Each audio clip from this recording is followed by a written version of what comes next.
Hey, so this is awkward. It's just me. It's just the Swiss Army knife. The other two are not on here. So this is no longer the Kirby on Sports podcast. Today, you are listening to the Carlos on Sports podcast.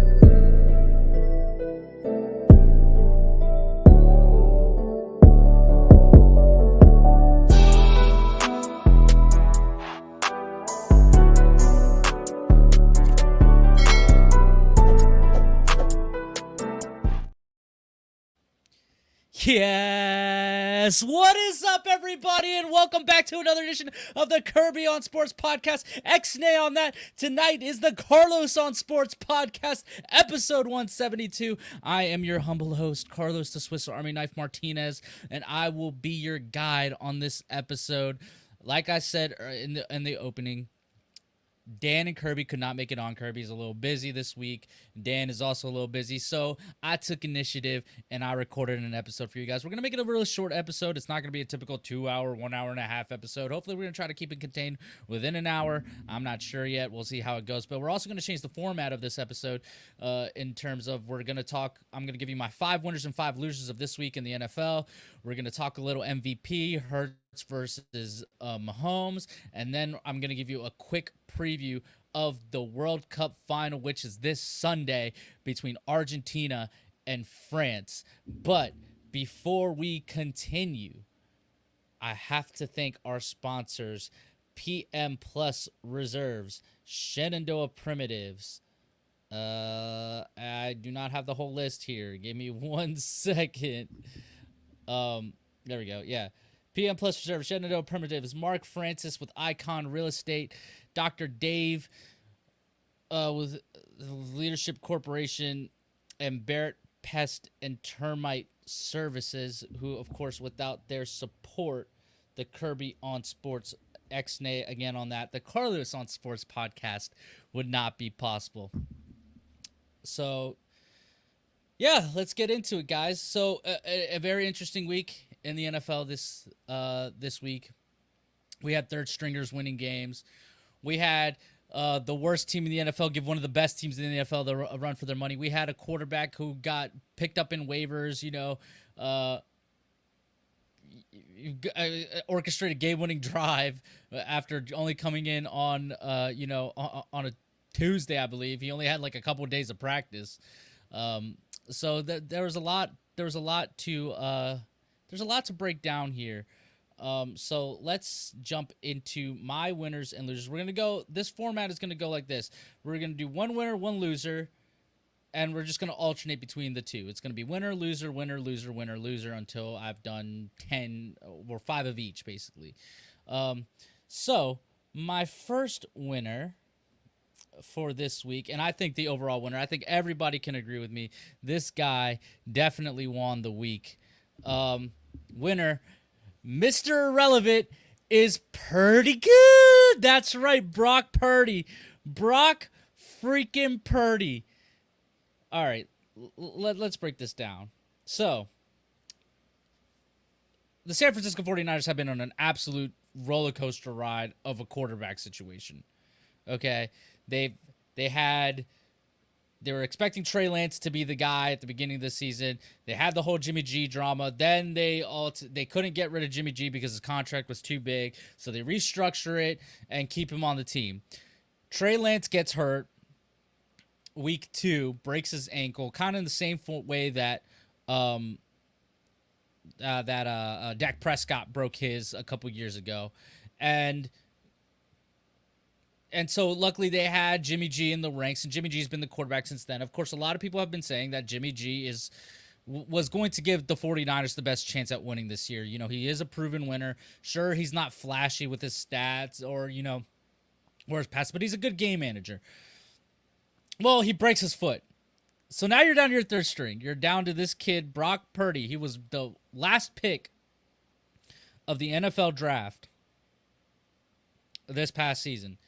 Obviously, not a lot, can be said for this guy, really. He went to Iowa State. He's a rookie. It just, you just didn't know what you were going to really get out of it. And he came out and lit it up. He lit it up last week against Miami. He had 210 yards for 2 touchdowns, threw a pick. But, my goodness, Tampa Bay had no answers for this kid. He threw for only 185 yards, but 2 touchdowns, no interceptions. Of course, the big thing here is that, Christian McCaffrey, had a great game too. And obviously we're hoping that Deebo Samuel's going to be okay, and that his injury is not anything serious. But still, for this rookie to come in, and he is, coming into a good situation. This is a made team. This is a team that, pretty much takes care of itself. He just has to, he's just the game manager. But he did a great job as the game manager. And I think for the 49ers, this was good because their season was a little up in the air with the injury to Jimmy G. A lot of people were kind of starting to write him off as, oh man, now Jimmy G's gone. Now we don't know what this is going to look like. And clearly that was the wrong approach to kind of go by. And yeah, so Brock Purdy, man, Mr. Irrelevant is pretty good. So a great win by the 49ers. And that then brings me to my first loser of the week. The Tampa Bay Buccaneers. Of course, the Tampa Bay Buccaneers. But, the play on the words when he first signed there was Tampa Bay Gronkaneers. But now Tampa Bay, So we go to one side. Mr. Irrelevant has a fantastic game. His parents in the crowd, they bought tickets to this game just to see Tom Brady because, obviously they weren't expecting their son to play, but it was just a bonus that their son was, now the starting quarterback of the San Francisco 49ers. But man, did Tom Brady and the Tampa Bay, I was about to call him Tampa Bay again, the Tampa Bay Buccaneers look absolutely terrible. I think it's time we start having this conversation. Tom Brady is washed. I just don't see it. I don't see it in this team. I don't see it in his play. There's a lot of stuff that has gone on in his personal life that I believe is really affecting his play right now. And for him, and you can just see it. Like nobody can go through the things that he's been going through lately and come out and be able to, and be okay because it's some serious stuff. That's going on. And obviously, we're not going to really get into it because that's not this type of podcast. But it does creep into your work. No matter how good you've been, when you're going through the things he's going through, it's going to affect you. And with that being said, it's clearly affecting him. But not only that, Tom Brady's 45 years old. Father Time is undefeated, and he's been beating Father Time thus far, but he just looks old. And not only that, this team just looks tired. And I just don't think this team was, obviously Tampa Bay's never been used to this, sustained success. It's not New England. New England has, adjusted to sustain, and being successful for a sustained period of time is exhausting. It's, you saw it with the Golden State Warriors. They had an off year. You see it right now also with the Green Bay Packers. They've been so good for so long that you're bound to have a bad year every now and again. And but for Tom Brady, it's just, he just doesn't look the same. And the Buccaneers, you're going up against a third string quarterback. You're telling me you can't do more than you can't stop him. This Tampa Bay defense, which at the beginning of the season looked absolutely unbeatable, really held the Cowboys in week 1. And of course it's week 1. Dallas didn't look great in week 1, but they, but they were the the reason why Tampa Bay was in games for the most part, and now it just looks really bad.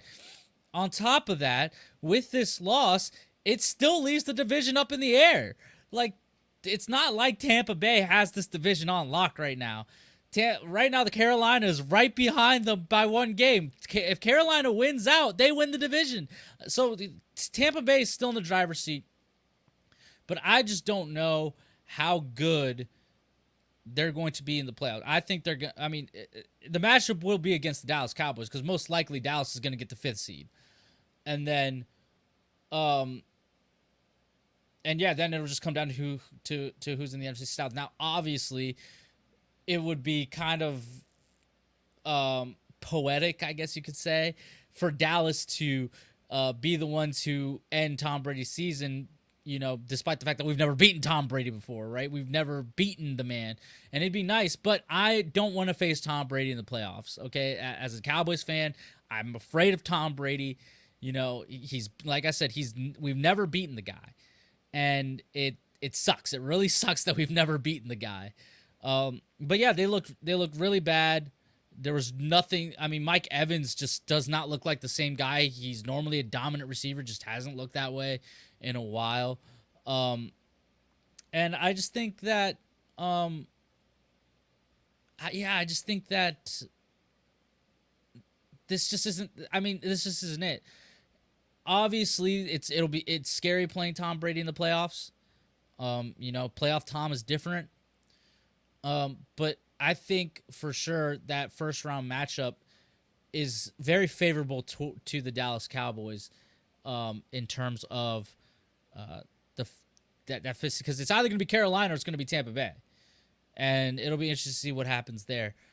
So those are my first couple winners and losers there. We're going to take a quick break here and hear a word from our sponsor. For sports fans living in condominium and homeowners associations, as well as business professionals, when you need a reserve study, PM Plus Reserves has been in business since 1990. Their studies are accurate and easy to understand. Check them out when your association needs a study. www.pmplusreserves.com. You can also contact them at 703-803-8436. Once again, www.pmplusreserves.com. And welcome back. So let's continue going on our winners and losers list. My next winner for this week in football, Baker Mayfield. Who needs practice? Who needs it? Not Baker Mayfield. What an incredible ride Baker Mayfield's story has been so far. A lot of ups and downs. Obviously, you know, the whole debacle that happened in Cleveland, you know, him coming to Carolina looking for a fresh start doesn't really happen. Carolina just is not, you know, Matt Rule, not a great coach, didn't have the things around him that he needed. And they decided to cut him and they go with Sam Darnold instead. And Sam Darnold has this team in position. They just played a very good game, you know, against the Seahawks, who we will get to later. You know, they cut him. A lot of people are sitting here thinking that it was kind of a deal that maybe the 49ers made with the Panthers, that, you know, they release him and maybe they do something down the line to compensate them. But no, it turns out the Rams pick him up. Now the Rams have had one disastrous championship defense, I guess you could say, this season. They have not looked good. They just have not looked good at all. Obviously, it looks like Matt Stafford is done for the year. Warford has a neck injury, so they pick up Baker Mayfield, which I think was a smart move, actually, in my opinion, because now you can, you know, maybe sit Matthew Stafford, like, just don't risk bringing him back. You know, let him, you know, sit out the rest of the season and maybe try to come back and win and make a run for the chip next season, with the healthy Cooper Cup and all that stuff. So, but yeah, Baker Mayfield comes in. They tried Wolford out. He didn't look good, so they gave Baker Mayfield the shot, and Baker Mayfield did pretty well, if I may say so. I mean, it was not like he lit it up, because he didn't, but you know they played the Las Vegas Raiders, and you know he got some help from the running backs and stuff like that. But in the moment that he needed to the most, at the end of the game, right, they're down, I believe. Let me pull up the stats real quick for the game. They were down 16-10.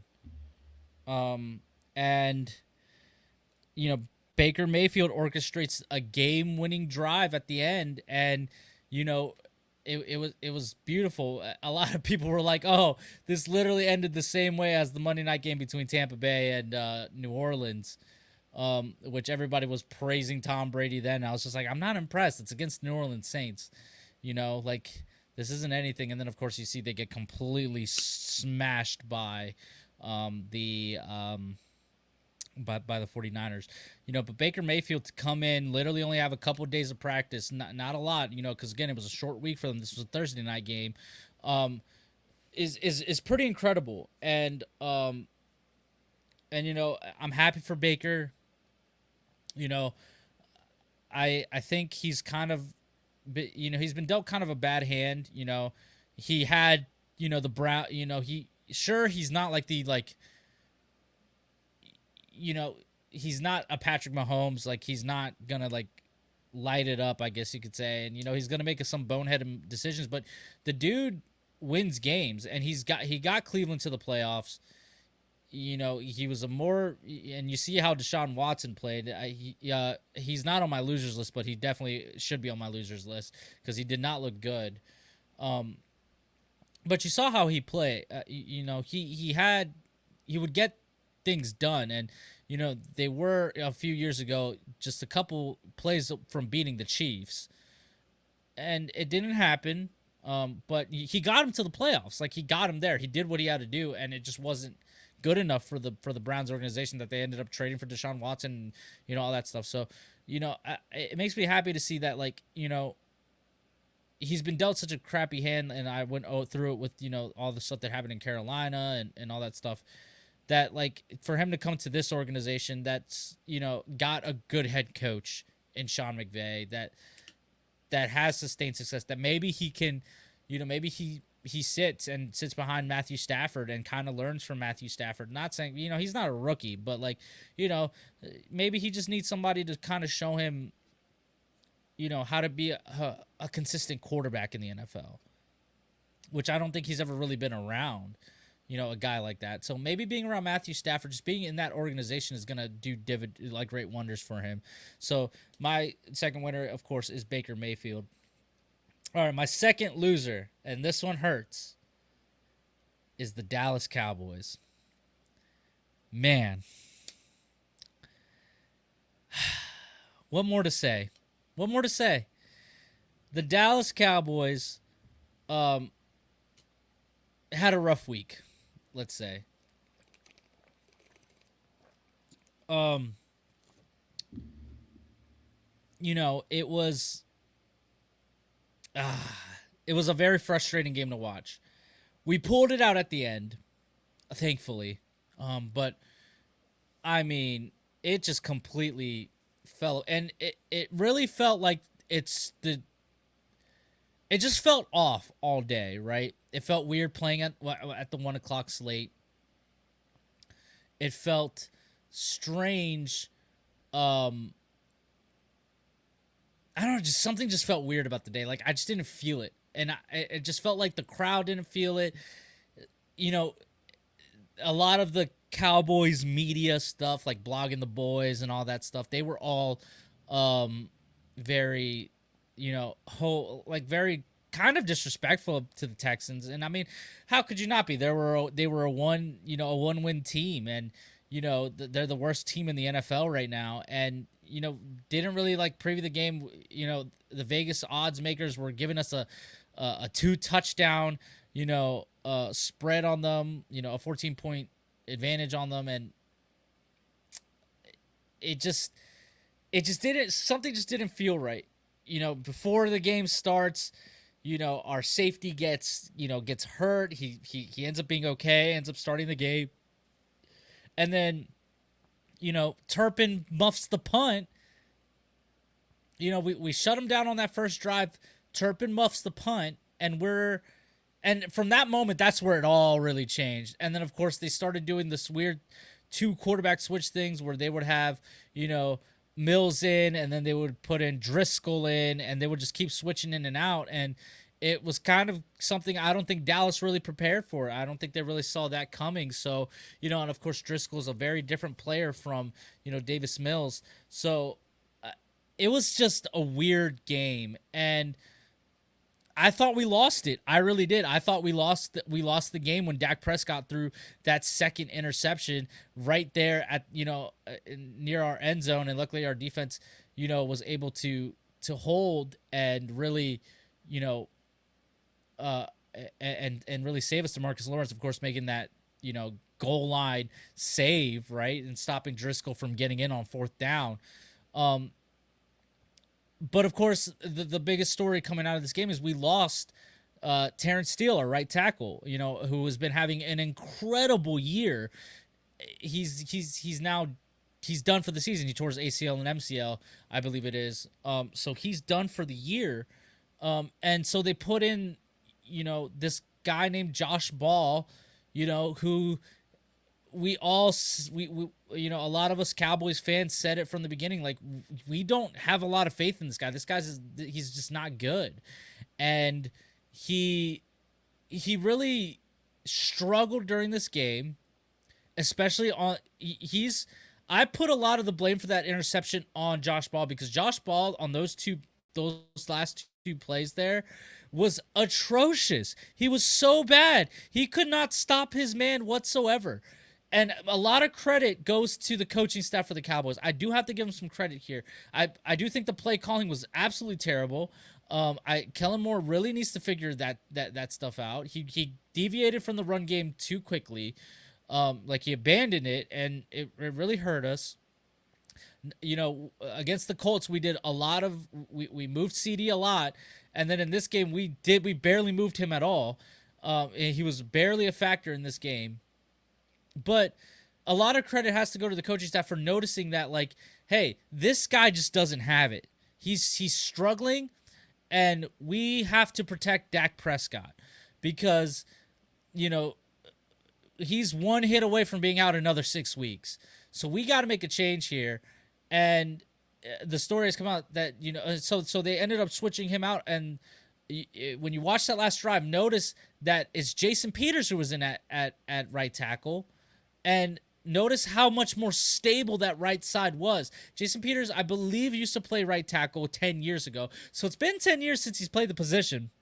And when we signed him, it was more to kind of help out the left side, because when we signed him, it was right after the Tyron Smith injury. So we signed him, but of course, Tyler Smith ended up being Tyler Smith, of course, the rookie. He ended up being, an absolute, gem, that none of us expected. A lot of us were not sure of this pick, and locked down the left side. So Jason Peters ended up kind of being like like he would switch out with Connor McGovern at left guard and kind of just be the swing tackle guy. So he was never really signed to play the right tackle position. That was always going to be Terrence Steele. We didn't expect to lose Terrence Steele. So his backup is Josh Ball, and Josh Ball just absolutely was terrible. He was so bad. And again, the reason why I'm crediting this coaching staff is because had this been Jason Garrett's, team, they would have Chaz Greened it and been like, you gotta beat your man. You gotta beat your man. And they didn't do that. They said, hey, this is a detriment. We have to take him out. And Jason Peters was also came out and said that he was like like he was going to like run down the field and tell the coach to put him in at that position because this boy can't block. So he did it.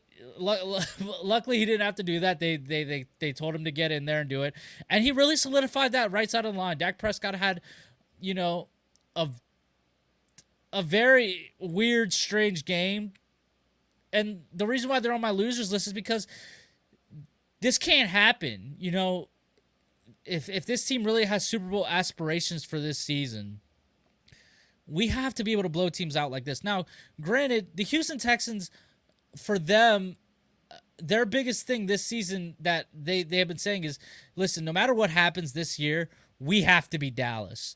You know, it is a rivalry there between Houston and Dallas. And it might not be a gigantic rivalry or anything like that, but it's not, you know, it is something that, like, it's bragging rights, right? Like, hey, we don't play each other very often, but like when we do, like, hey, it's bragging rights. It's for the right of Texas, right? So there's that. But I mean, Dallas should have won this game easily. You know, it just made no sense that this game was even a competitive game, and hopefully it's the wake up call going into Jacksonville. We're gonna take another quick break here. And when we come back, we will continue talking some more winners and losers. Is it finally time to upgrade your home's interior? How about with an authentic farm table made locally from recycled barnwood? Shenandoah Primitives, based right here in Winchester, Virginia, makes farm tables, benches, tables, coffee tables, and a long list of other items for your home decorating needs. At Shenandoah Primitives, function and style are combined for great furniture that will last generations. If you're interested in combining the industrial look of metal with wood, or considering something incredibly unique with a live edge, Shenandoah Primitives turns those ideas into reality. Thinking about a mirror, wine rack, or other accent piece for your home, Shenandoah Primitives can assist with that as well. As a local small business, Shenandoah Primitives is happy to work with each client for a custom design or schedule an appointment to come out and view current inventory. Local, high-quality, handmade items can be found at Shenandoah Primitives. Find us on Facebook and Instagram or visit us at www.shenandoahprimitives.com. Once again, that's www.shenandoahprimitives.com. Hey there, this is Mark Francis of Icon Real Estate.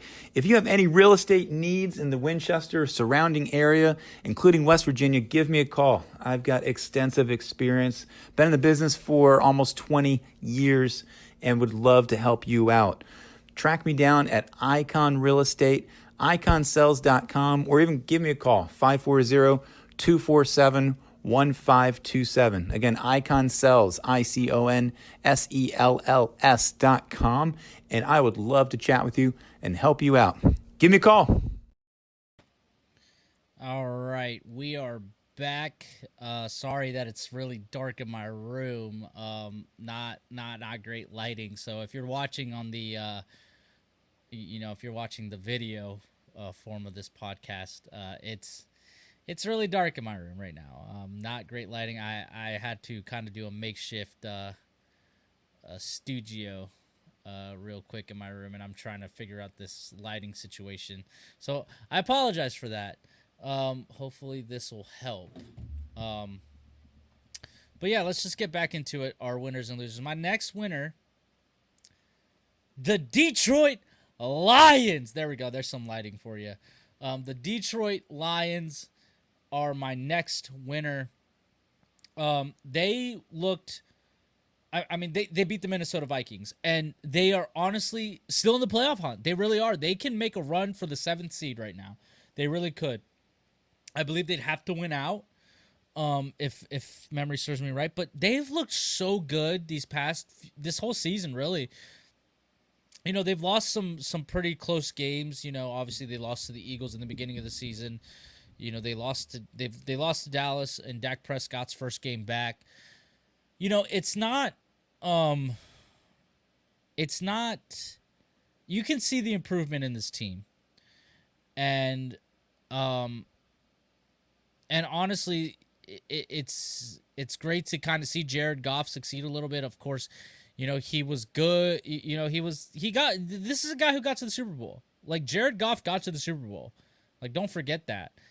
And him and of course Sean McVay had a falling out, so that's why he left. But and gets traded to Detroit for Matthew Stafford, but it looks like the Detroit Lions and what Dan Campbell's doing out there is it's looking like it's working, man. So like you kind of have to bring the guy back, and they're in the playoff hunt right now. I think they could sneak in. I think they can, but it's gonna take a lot of work here, and a lot of things kind of have to go their way. Obviously, it does look like the Giants are starting to crash out of the playoffs, so that could also help them out as well.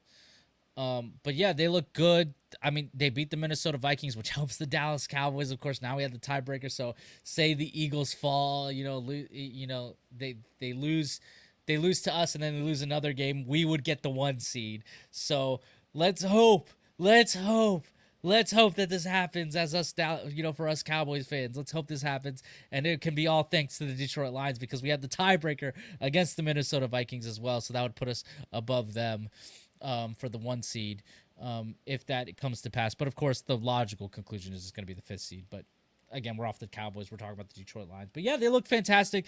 They completely, they beat the Vikings. The second or the number 2 seed in the NFC. They beat them.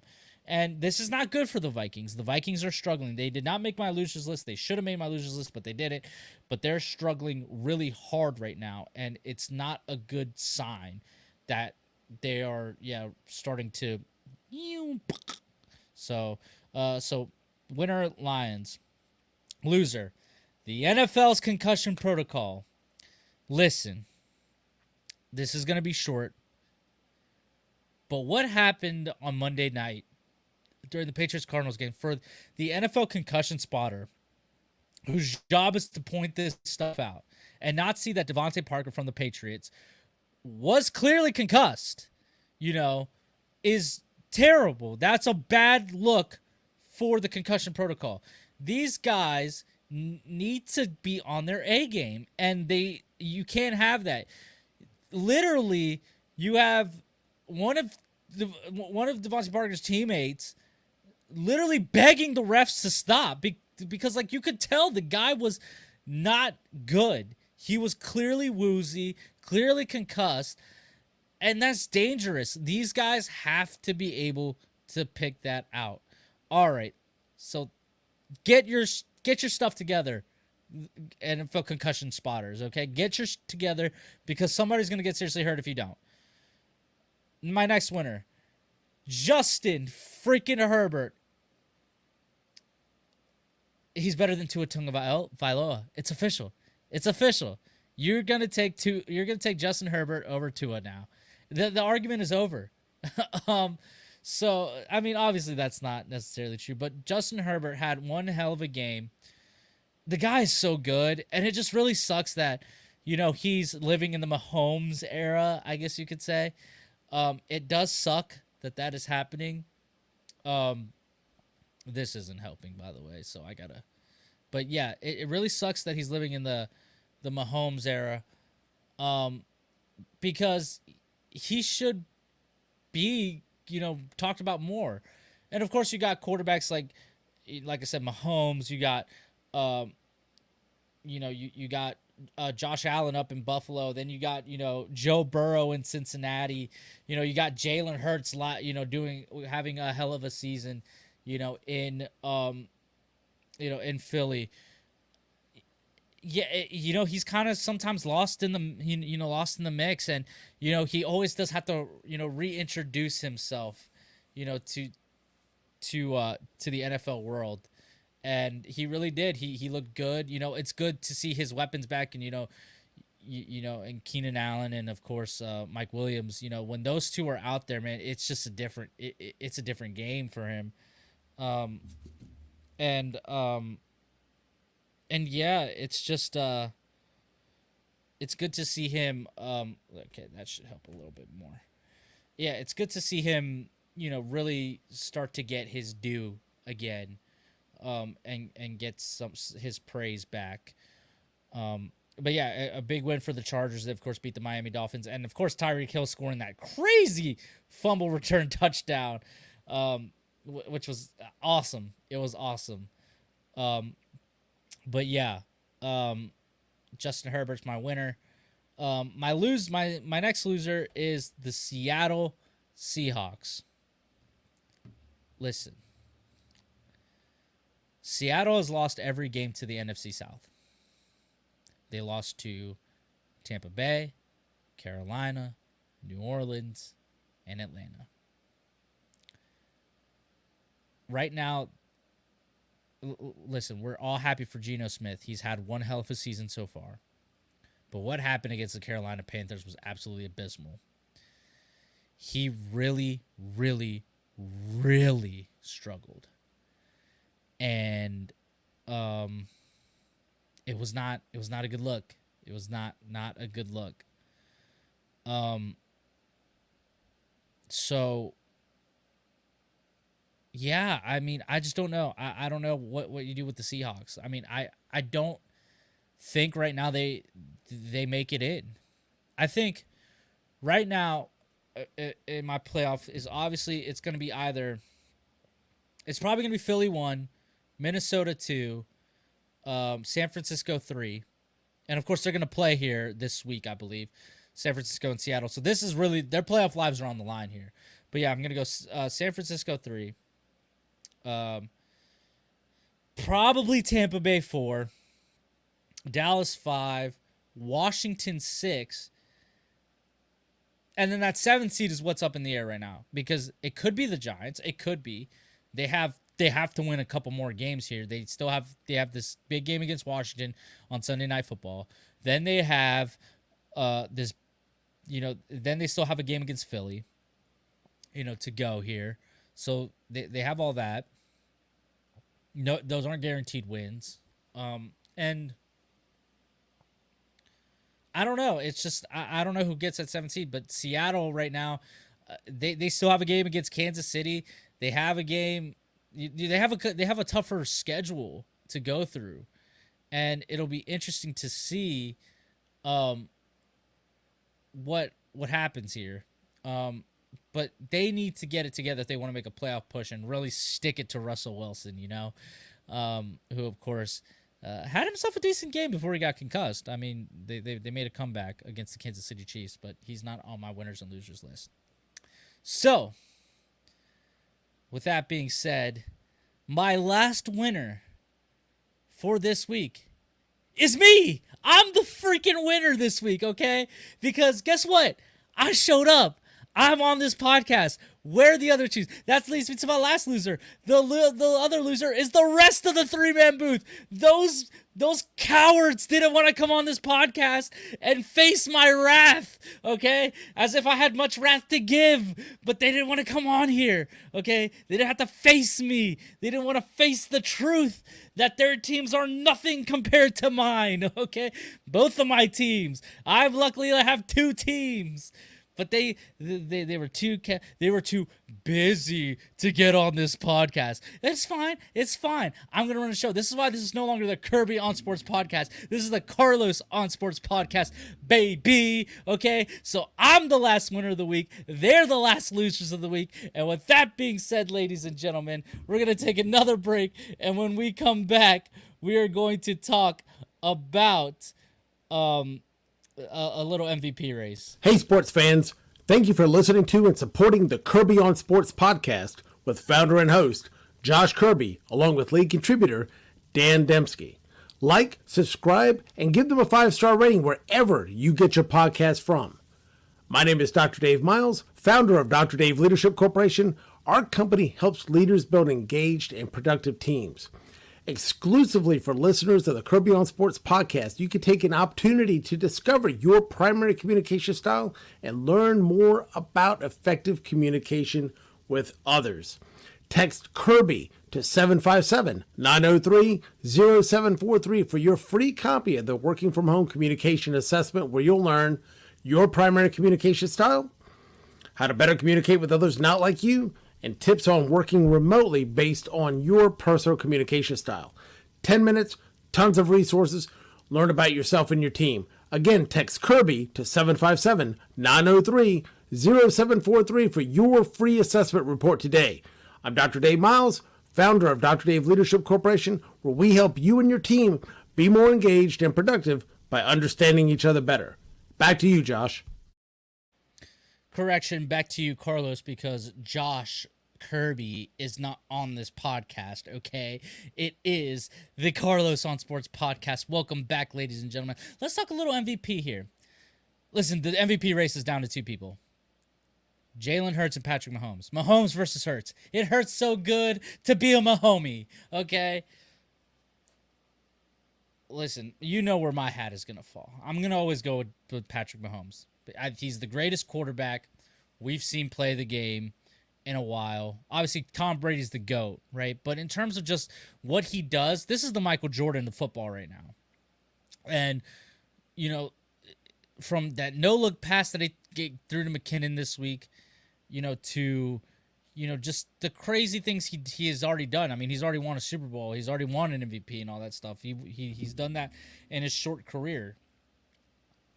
But Jalen Hurts has a good case here. And the stats don't lie.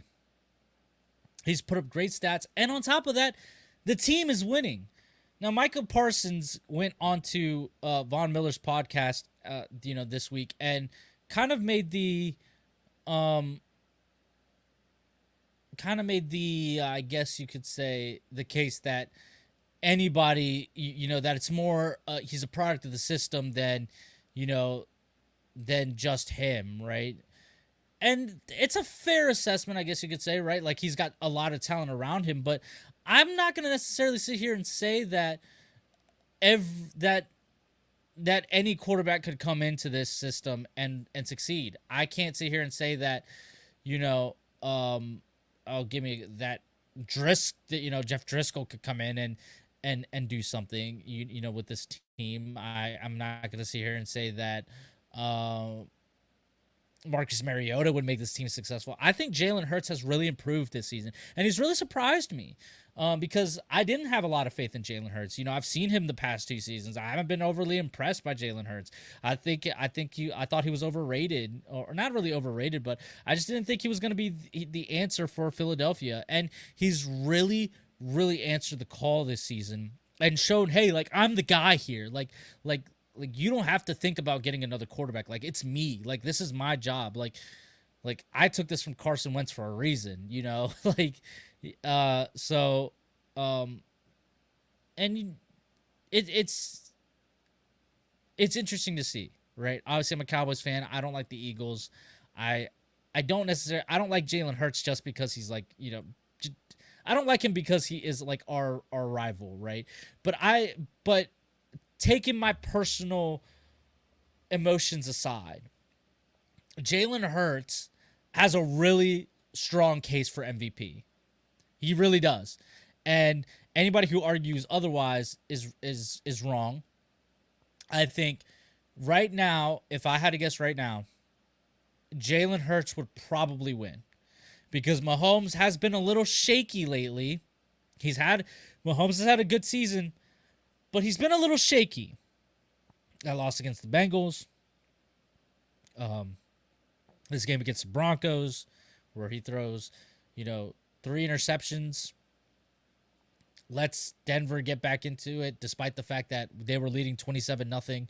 Still closes the game out, but, you know, hasn't necessarily looked at his peak yet, right? And I'm not saying I'm worried about Patrick Mahomes. Patrick Mahomes is going to be fine, right? But, you know, he's definitely he definitely has lost some ground to Jalen Hurts. And I think right now, you know, with the MVP race, it's always more of like, what have you done for me lately, right? And Jalen Hurts has just been winning. Sure, he went through a little bit of a rough patch, but lately they completely dominated the Titans. They've completely dominated the Giants. You know, it looks he's making a really strong case. They're 12-1. I believe it is right now. Right? They only lost to the Commanders, and and that was during their little rough stint. And since then, they've really responded and come back out and done well. Whereas Kansas City, has continued success, continued winning, but not necessarily as impressively as the Philadelphia Eagles. Now, granted, listen, the Eagles have had one hell of an easy schedule, and this game on Christmas Eve between the Cowboys and the Eagles is going to be monumental. No matter what, even if it's not for the division, even if it's not for the number 1 seed, it's still going to be monumental because it's just the Eagles and Cowboys are that rivalry in the NFC East. It used to be Washington, Dallas. Then for a little bit it was Dallas, New York. Either way, Dallas is always involved in these rivalries. And right now it's looking like it's Dallas, Philly. Is that big rivalry. These are two of the best teams right now, and yeah. So I don't know. The MVP race is it's coming down between Mahomes and Jalen Hurts, and I think right now Jalen Hurts is probably the favorite.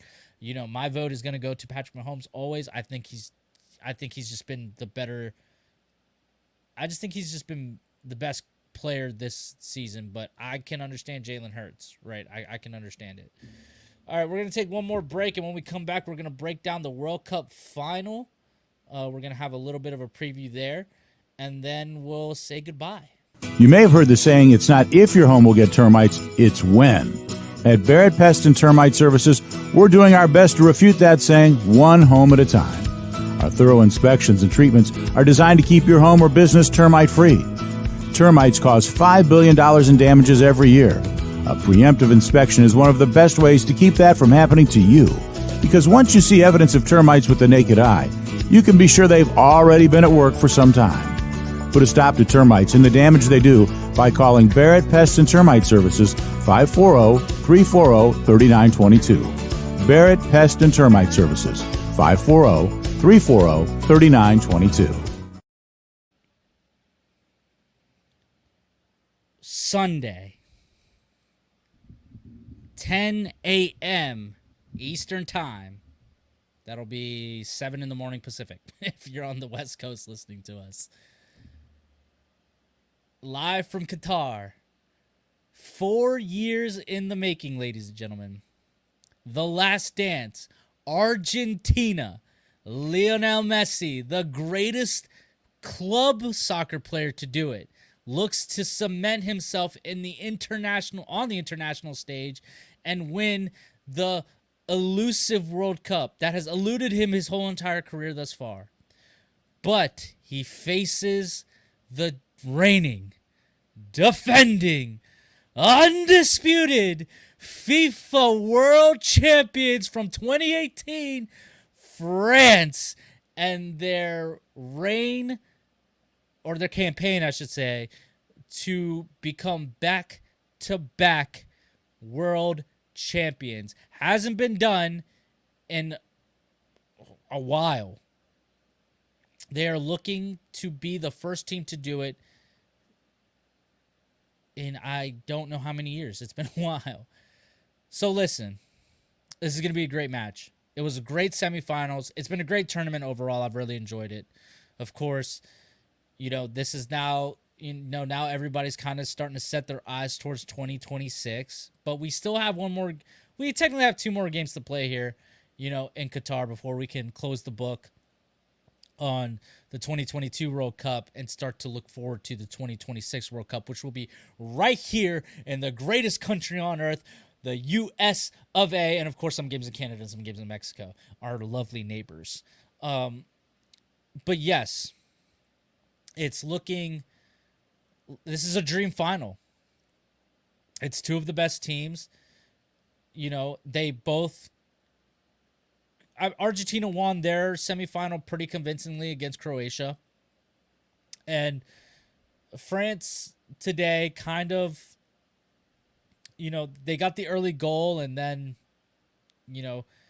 kind of were in a dogfight with Morocco. Morocco trying really hard to level the game, and eventually it was just they just didn't have enough to beat France, and France got a second goal, and that really cemented or capped the game right there and sent them to here to the final. It's going to be a very, very good game, I believe. This is Messi's last. This is his last dance. He says this is his last chance that he's going to get to win the World Cup. And obviously, he had the opportunity to win one in 2014. In Brazil. And of course, they lost to Germany in extra time. That team was not as talented as this team. The last World Cup, they lost to France 4-3. This France team, they lost to them. Not the same players, of course. They're missing a few key players that were on that team. Some of them have not played well since then and aren't really, in the spotlight. Some of them are, injured or whatnot. But the main core guys, Kylian Mbappe, Hugo Lloris, Olivier Giroud, are still part of this team. And, Kylian Mbappe is the heir apparent to the Messi Ronaldo throne. He's dubbed as the next great one, the next big megastar who's going to be, on the world stage. And he's already won a World Cup. His coming out party was that Argentina game. And they beat Argentina 4-3 in the last game, or the last time they faced each other in the World Cup, which was the round of 16, I believe. But that Argentina team was also not like this Argentina team. This Argentina team is motivated. They are on a mission to get this for Messi.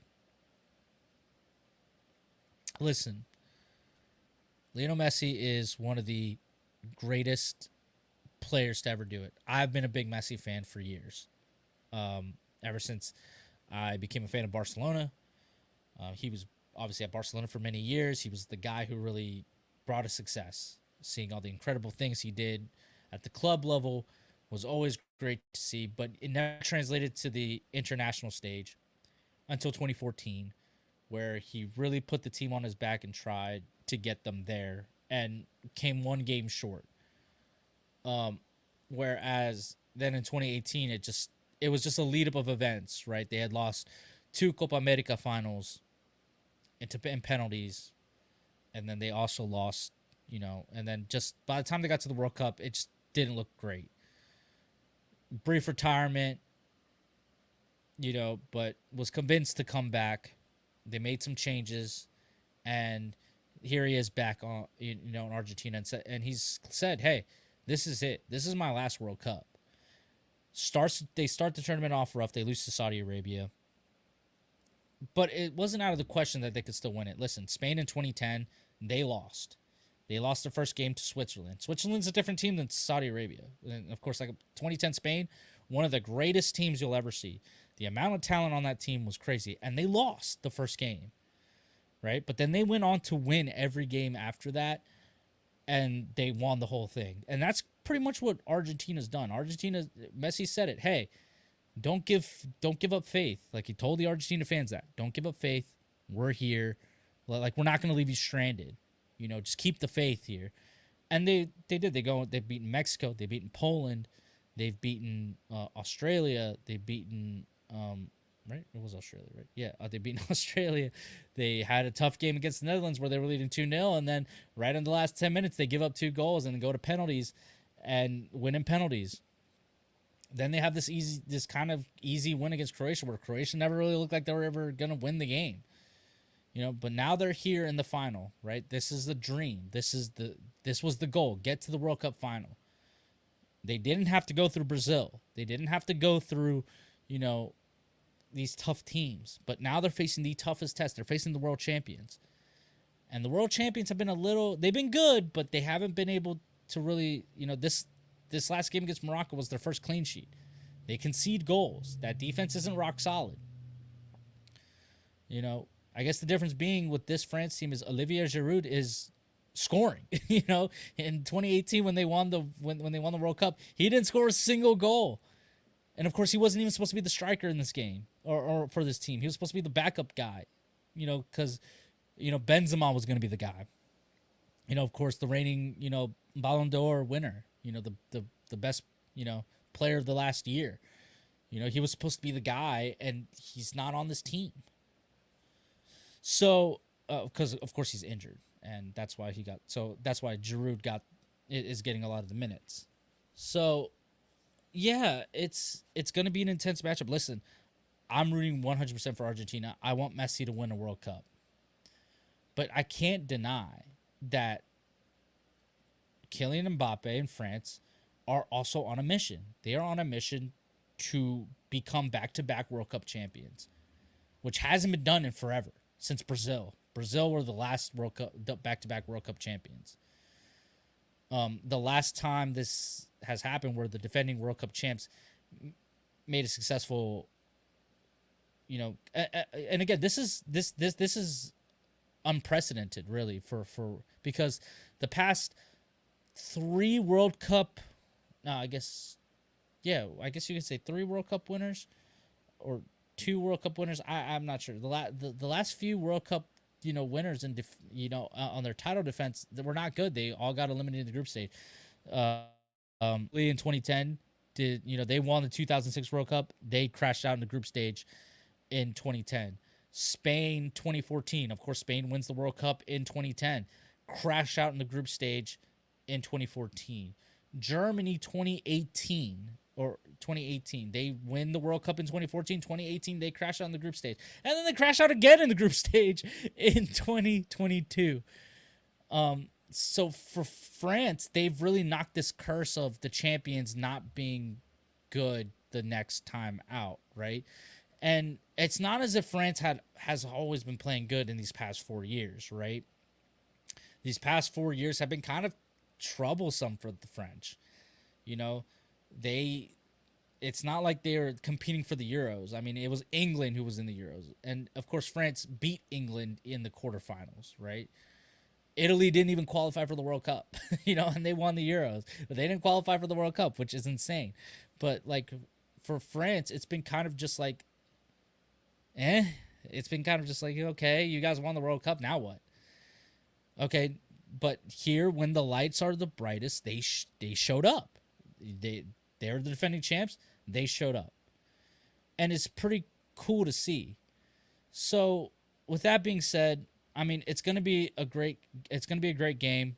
Remember, it's an earlier start time. Okay, pre-game starts at 9. The game kicks off at 10. Okay, normally it's an 11 or 2 o'clock. It's going to start at 10, okay? So make sure you're locked in by 10 o'clock. And just enjoy this, man, because, again, it's going to be another 4 years before we see this again, before we see a World Cup final. And this is a dream World Cup final. These are the 2 best teams for sure. You can make the case that maybe, England was the better team, but, hey, they didn't score, and France did.